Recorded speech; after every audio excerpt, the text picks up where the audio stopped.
আমৃত্যু ভালোবাসি তোকে সিজন ৩ পর্ব ১৮ লেখিকা ইশরাত জাহান গল্প পাঠে আমি অরোরা ইসলাম। সকালবেলা খানবাড়ি সকাল থেকেই পুরো খানবাড়ি জুড়ে রঙিন সাজসজ্জা। হলুদ কমলা আর সবুজের বাহারে যেন এক রঙিন উৎসবের আমেজ ছড়িয়ে দিচ্ছে বাতাসে। বারান্দা থেকে উঠান, উঠান থেকে ছাদ, সবখানে সাজানো বর্ণিল কাপড়, বাতি আর ফুলে ফুলে। রায় বারান্দায় দাঁড়িয়ে, তার গায়ে হলুদের হলুদ শাড়ি, কপালে ছোট্ট একটা টিপ, ঠোঁটে হালকা হাসি। পেছন থেকে এসে আদি চুপি চুপি বলল, আজ তোমায় দেখে মনে হচ্ছে সূর্য নিজেই তোমার গায়ে আলো দিচ্ছে। রায় হেসে বলে, এত মিষ্টি কথা বললে কিন্তু আমি সত্যিই পাগল হয়ে যাব, বলে চোখ সরিয়ে নিল। আদির হাতটা ধীরে ধীরে রায়ের কাঁধে রেখে জড়িয়ে ধরে পেছন থেকে রায় লজ্জায় লাল হয়ে যায়। আজ শুধু গায়ে হলুদ নয় রায়, আজ থেকে শুরু আমাদের নতুন জীবন। কথা শেষ হওয়ার সাথে সাথে রায় দৌড়ে তার রুমে চলে যায়। আদি অপলক দৃষ্টিতে তাকিয়ে থাকে। পেছন থেকে আইরিন, জান্নাত, মিম আদিকে জ্বালানোর জন্য একসাথে গান বলা শুরু করে।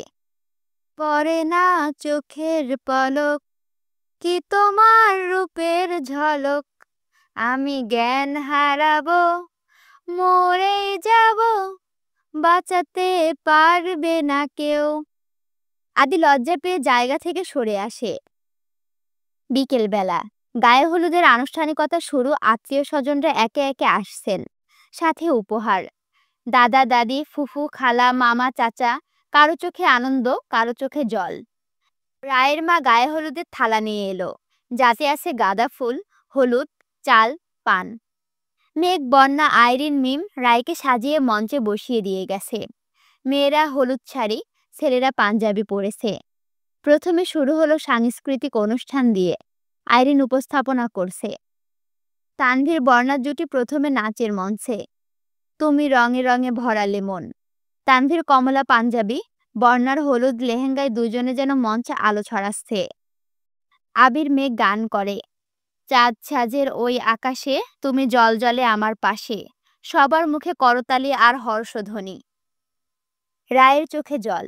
সে মনে মনে বলল, আজ আমার জীবনের সবচেয়ে সুন্দর দিন। আমি অনেক কষ্ট দেখেছি, অনেক কিছু হারিয়েছি, কিন্তু আজ যেন সব ফিরে পেয়েছি।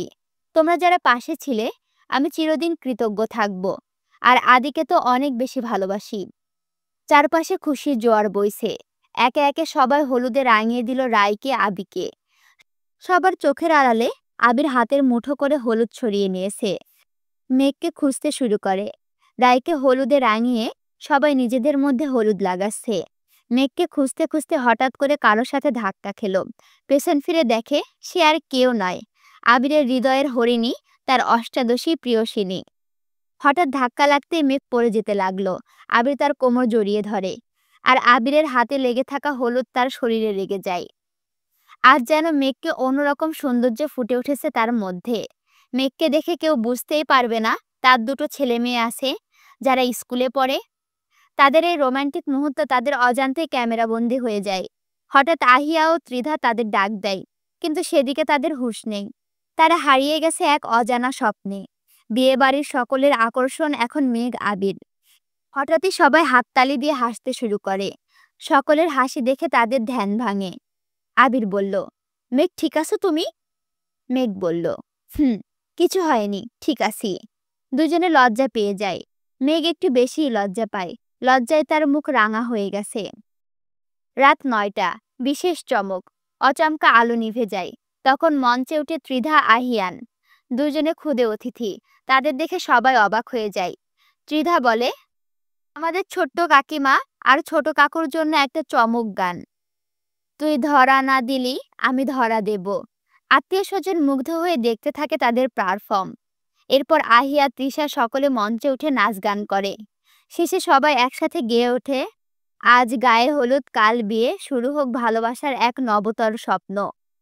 রাত শেষে ছাদে রায় আর আদি একা। এসবের ভিড়ে আর কখনো হারিয়ে যেও না রায়। তোমায় হারাবো না কখনো আদি, আমি শুধু তোমার আজীবন। ওপরে চাঁদ, নিচে দুটি মন, আজ একসাথে হতে যাচ্ছে।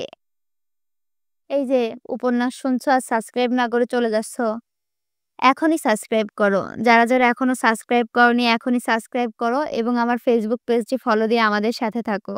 লাইক, কমেন্ট, শেয়ার করতে অবশ্যই ভুলবে না এবং কে কোথা থেকে ভিডিও দেখছো, এরপরে নতুন কোন উপন্যাস শুনতে চাও অবশ্যই কমেন্ট করে জানাবে। আল্লাহ হাফেজ।